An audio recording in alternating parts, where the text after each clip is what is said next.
Vamos lá para análise macro. Bom, o mundo ontem disparou forte, batendo máximas históricas tanto nas bolsas dos Estados Unidos como em algumas outras do planeta, e o Brasil derreteu aqui, o nosso dólar disparou. E agora, meus amigos, eu vou mostrar para vocês a potência que a política tem de influência na nossa bolsa, que a maioria de vocês não conhece. Isso aqui não tem nada a ver com partido político. Isso aqui é totalmente voltado a entender qual é a influência que a política pode ter na nossa bolsa. E basicamente foi um tweet do Lula que fez tudo isso, e eu vou mostrar em vídeos para vocês o exato momento que isso aconteceu. Além de tudo, nós teremos aí hoje a inflação dos Estados Unidos na parte do produtor, que também pode mexer o mercado, mas eu vou comentar sobre o que veio na inflação ontem deles lá, e também das falas do Fed, que se lembra que eu comentei aqui que eu ia falar? Então, ontem eles falaram e hoje eu vou falar tudo que teve de reflexo por lá e por que a gente não acompanhou aqui no Brasil, né? E também na Ásia eu vou dar uma comentada sobre o que está acontecendo lá e na Europa. E óbvio, né, o sentido de trazer tudo isso aqui é ver qual o cenário, né, qual o sentido maior para nossa bolsa aqui hoje e qual direcional para tanto para a bolsa quanto para o dólar aqui no dia, né? E até para falar sobre isso, hoje à noite às 20 horas eu vou fazer o evento em que eu vou falar exatamente o que eu olho para poder saber a definição para onde que a bolsa vai, para onde que o dólar vai, e mais do que isso, vou mostrar para vocês como aproveitar esses movimentos aí usando 50 minutos do teu dia para fazer as tuas operações, os teus investimentos de um jeito rápido e simples, beleza? Então vou deixar o link na descrição e vamos lá. Lula faz a bolsa desabar e o dólar disparar com um tweet. E eu vou deixar aqui na tela rodando um vídeo para mostrar qual foi esse tweet, o exato momento que ele saiu e o reflexo no momento na bolsa e no dólar, para vocês terem uma noção do peso da política no nosso mercado aqui nos últimos dias. E, inclusive, agora para comentar qual foi o tweet, a frase principal que abalou o mercado foi essa aqui, ó. O aumento da arrecadação e a queda da taxa de juros permitirão a redução do déficit sem comprometer a capacidade de investimento público. Basicamente, o que gerou o pessimismo absoluto foi que as expectativas de inflação estão desancorando e ele está falando ainda de questão de corte de juros, não comenta nada de corte de gastos. E o Haddad já falou sobre a arrecadação, dizendo inclusive que eles não têm plano B para poder compensar a desoneração da folha de pagamento, que foi uma das desonerações feitas, né, que gera mais prejuízo, vamos dizer assim, para as contas públicas. Então, se tu não está falando em cortar gasto, vai gastar mais, não vai ter arrecadação, porque o Haddad já comentou que não tinha nada disso, e tu ainda tá falando de cortar juros. E aí, tudo isso mostra que o arcabouço fiscal ficou totalmente em segundo plano, ou seja, a proteção que nós tínhamos para o governo não gastar mais do que pode, não vai existir mais, ou seja, ela vai ser rompida, e aí é o estopim para todo esse movimento de pessimismo aí, tanto no dólar subindo, disparando, quanto na bolsa caindo, né? E lembra, toda vida que o dólar dispara, pressiona mais o cenário de inflação no Brasil inteiro. Então, tudo isso gera uma reação em cadeia.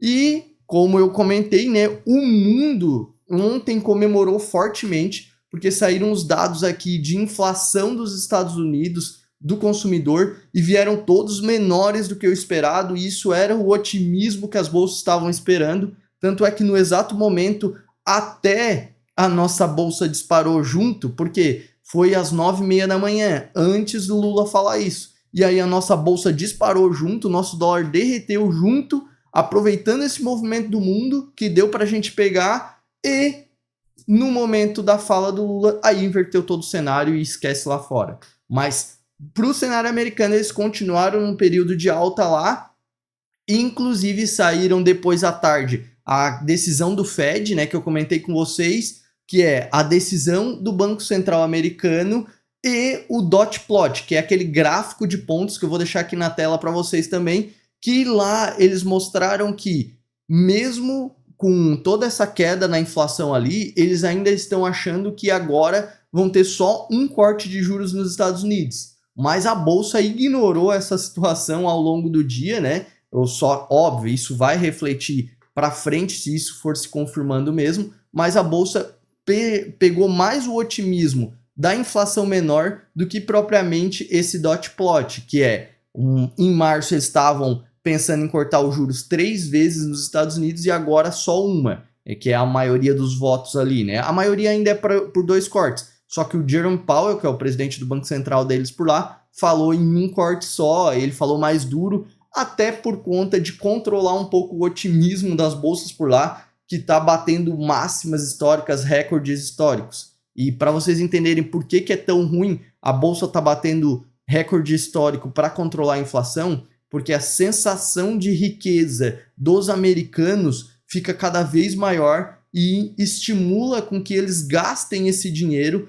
que impulsiona a inflação para cima, entende? É um raciocínio assim mais apurado um pouquinho, mas que faz com que o Fed, que é o Banco Central Americano, seja mais duro para não deixar esse descontrole da inflação voltar por lá, porque ainda não chegou na meta que eles queriam, né?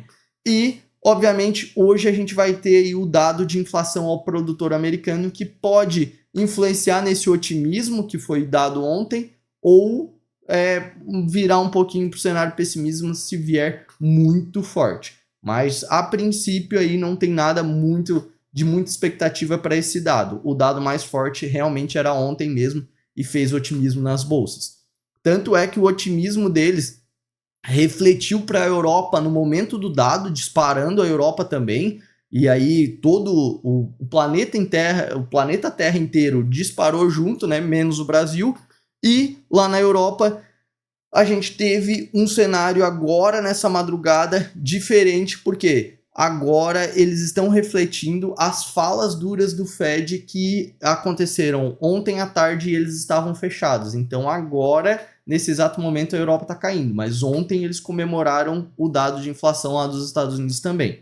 E o reflexo da Europa para a gente aqui, obviamente, tende a ser negativo também, né? E na Ásia, nós tivemos as bolsas fechando mistas.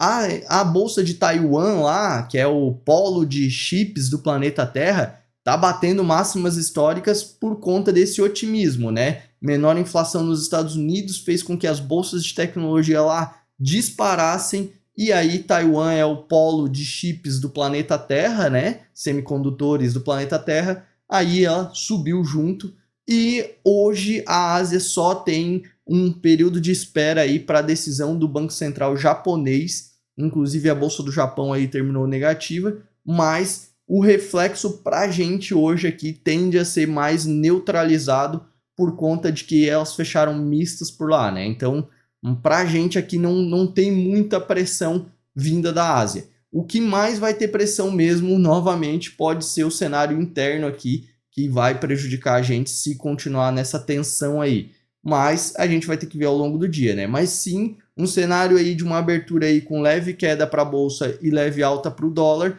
pode ser o cenário para hoje. Só que ao longo do dia ali e até o mercado abrir, a gente vai ter que ver as próximas informações. Beleza? Então, se esse é o tipo de conteúdo que te interessa e quiser receber todos os dias antes da nossa bolsa abrir, só se inscrever no canal. E se puder deixar o like, é o jeito que o YouTube reconhece o nosso trabalho. Valeu, um abraço!